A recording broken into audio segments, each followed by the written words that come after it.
Hello दोस्तों, नमस्कार, आदाब, सत श्री अकाल।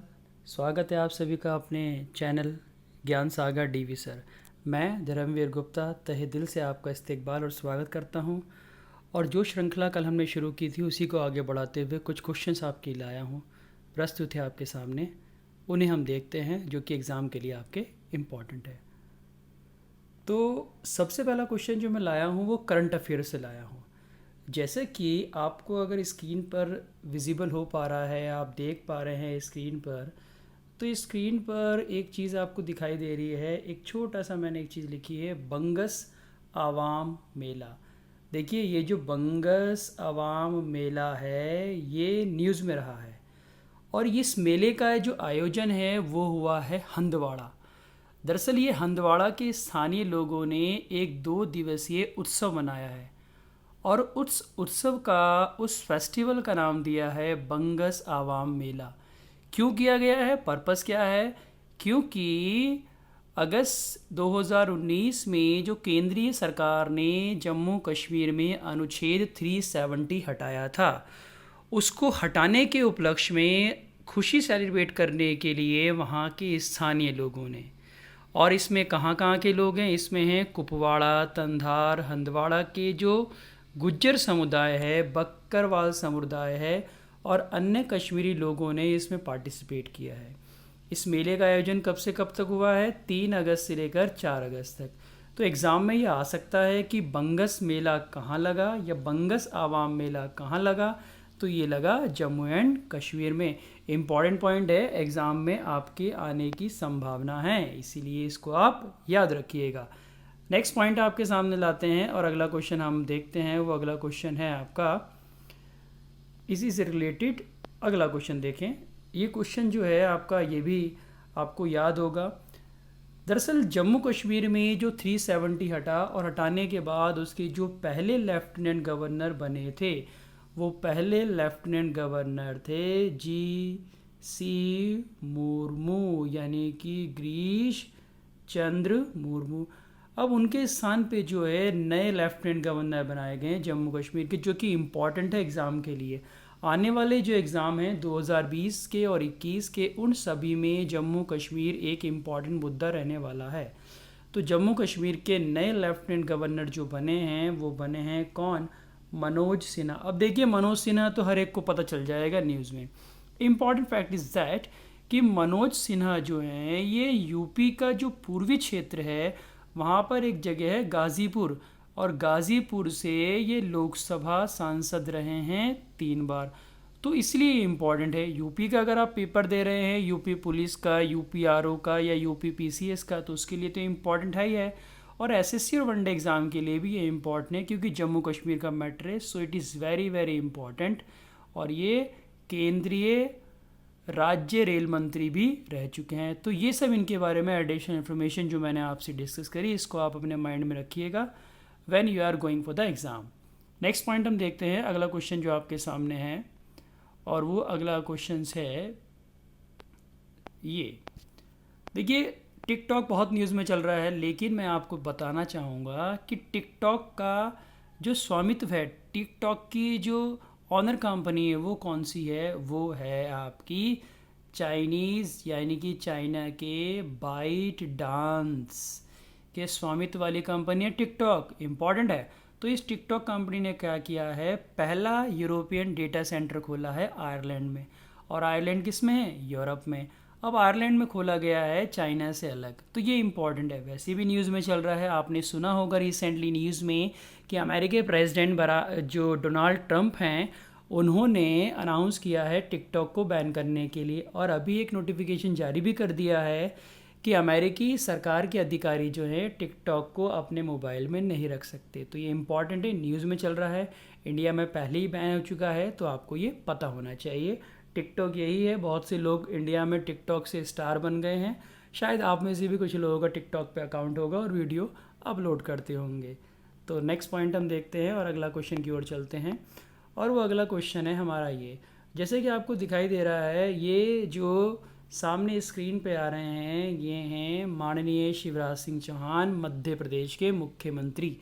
और इनको इनके निकनाम मामा के नाम से भी जाना जाता है। तो मध्य प्रदेश क्यों न्यूज़ में रहा है? क्योंकि मध्य प्रदेश सरकार ने एक अभियान शुरू करा है, एक मास्क अनेक जिंदगी अभियान का शुभारंभ एमपी गवर्नमेंट ने करा है।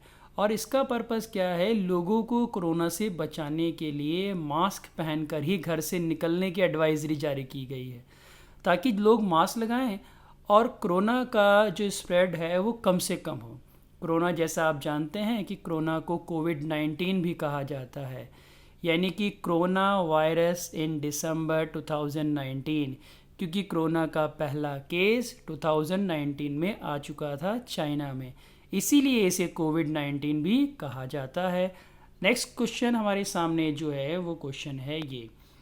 देखिए, इस क्वेश्चन का जो मीनिंग है वो इम्पॉर्टेंट है। अभी रिसेंटली ही अगस्त में रक्षाबंधन का त्यौहार हुआ है, तो ये एक कार्यक्रम है जिसका नाम है ई रक्षाबंधन कार्यक्रम।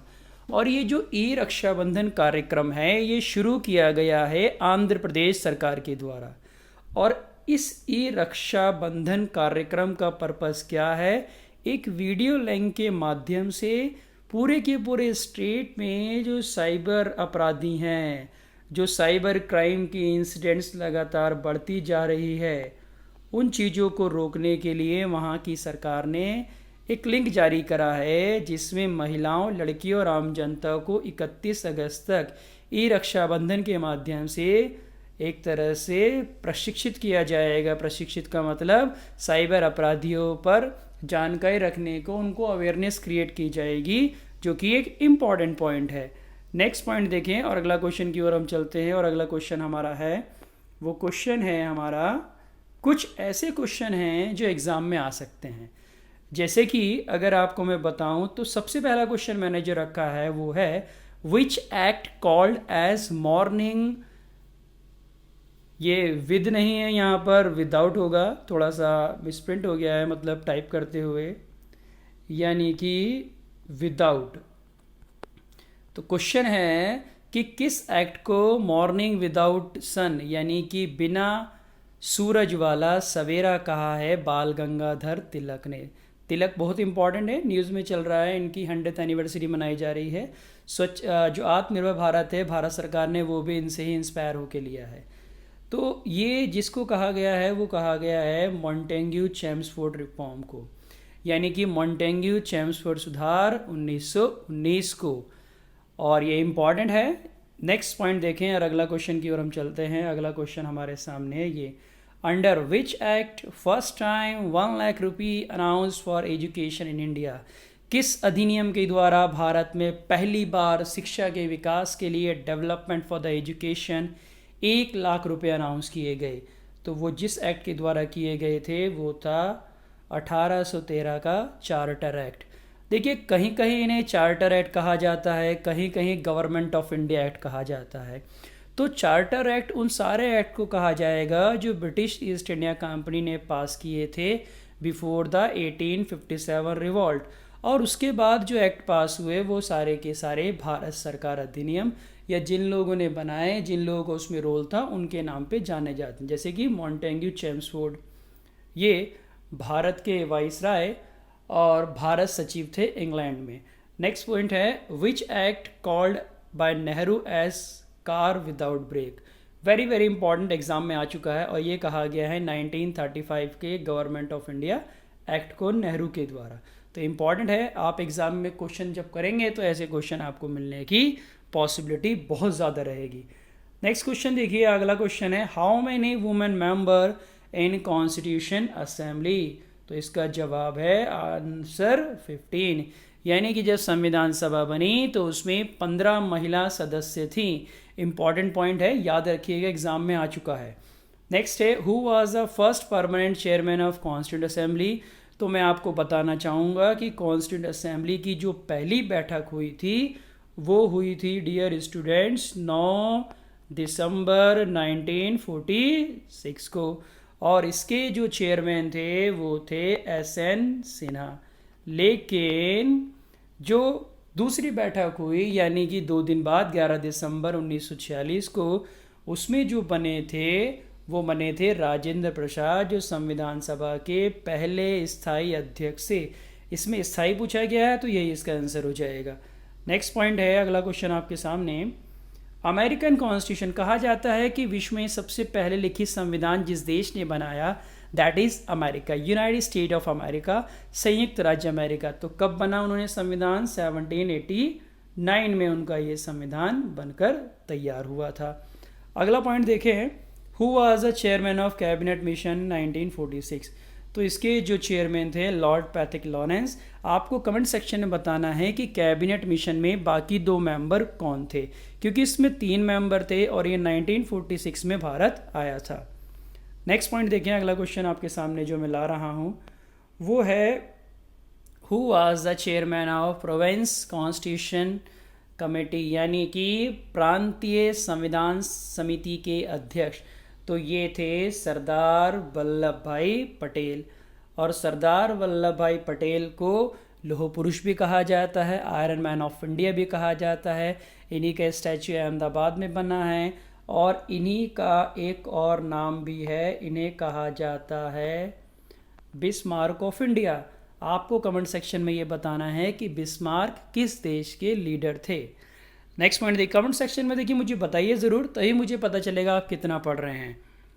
नेक्स्ट पॉइंट देखें आपके लिए, who was the first law minister of India. तो भीमराव अंबेडकर, संविधान के पिता, प्रारूप समिति के अध्यक्ष, chairman of draft committee, very very important.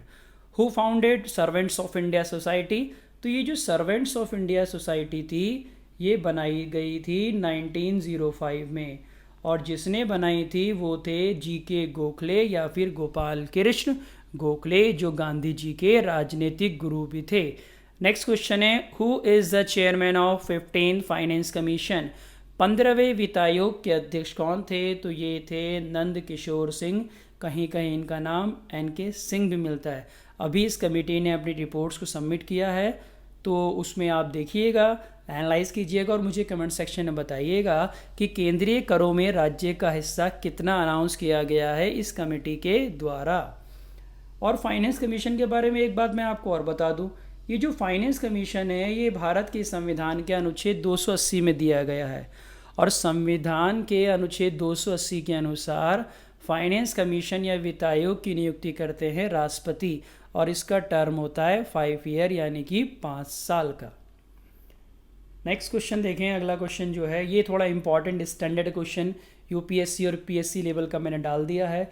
तो क्वेश्चन है, विच इज़ नॉट करेक्ट, यानी कि कौन सा सही नहीं है। थोड़ा मैं इसको जूम कर देता हूँ। तो पहला है री इम्पोज जजिया टैक्स, यानी कि दोबारा जजिया कर किसने लगाया। देखिए, जजिया कर सबसे पहले मोहम्मद बिन कासिम ने 712 में सिंध में लगाया था। उसके बाद 1564 में अकबर ने हटा दिया। उसके बाद हुआ क्या कि औरंगज़ेब जो था, उस औरंगज़ेब ने इसे दोबारा लगा दिया। तो अंत में किसने हटाया? तो ये हटाया फ़र्रुखसियार ने। तो ये सही हो गया जवाब। फिर अगला एक और मैंने दिया है ऑप्शन नंबर बी, कैथरीन मियो, इनकी एक किताब थी मदर इंडिया। तो ये भी सही हो गया। थर्ड है सती प्रथा बैन। सती प्रथा किसने समाप्त किया? तो हम सब जानते हैं लॉर्ड विलियम बेंटिक ने। किसकी सपोर्ट से? राजा राम मोहन राय, जिन्हें मॉडर्न इंडिया का फादर भी कहा जाता है। अगला है 8, स्लेवरी बैंड बाय मेलकम। ये आपका गलत है और यही इसका आंसर हो जाएगा। बात समझ में आई? ऐसा क्वेश्चन UPSC में और PSC में आ सकता है, तो आप इसको याद रखिए। नेक्स्ट लास्ट क्वेश्चन है, ईश्वर चंद विद्यासागर वर्कफोर्ड। ईश्वर चंद विद्यासागर जो थे, इन्होंने किस लिए काम किया? इन्होंने काम किया विधवा पुनर्विवाह सुधार के लिए। ये एक शिक्षक भी थे और इनकी एक किताब भी है जिसका नाम है विधवा पुनर्विवाह। So it is very very important, exam के लिए इम्पॉर्टेंट है, आपको याद रखिए। तो इसी के साथ आज का सेक्शन हम ख़त्म करते हैं। Thank you very much for watching this video. Thank you my dear students.